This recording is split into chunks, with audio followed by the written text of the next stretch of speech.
Welcome to Not Milk Never Milk. Subscribe if you're lactose intolerant.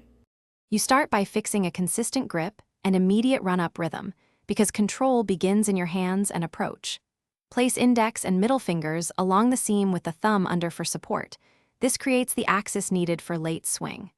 Once done, adopt a short 3-6 stride run-up to preserve tempo and avoid over-rotation.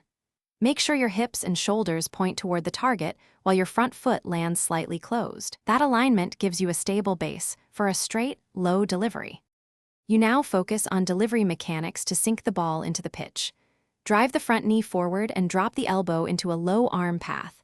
This creates the downward angle you need. As you approach release, lock the wrist so the seam points upward and aim to brush the ball over the batter's ankle area on contact with the pitch. Once done, pull the front arm down to rotate your torso, and keep your head steady over the front knee, so your release remains accurate and repeatable. You finish by committing to a low, forward follow-through to preserve the Yorker's pitching point. Run through past the crease so your body keeps the ball traveling downward. That ensures the ball nails the block hole. If you find repeated full tosses, make a small fix.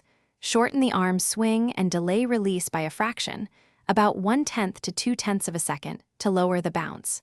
Conversely, if deliveries are too full, drive harder with the front knee and release a touch earlier to restore the Yorker. Thanks for watching. If this was helpful, leave a like and consider subscribing. See you next time.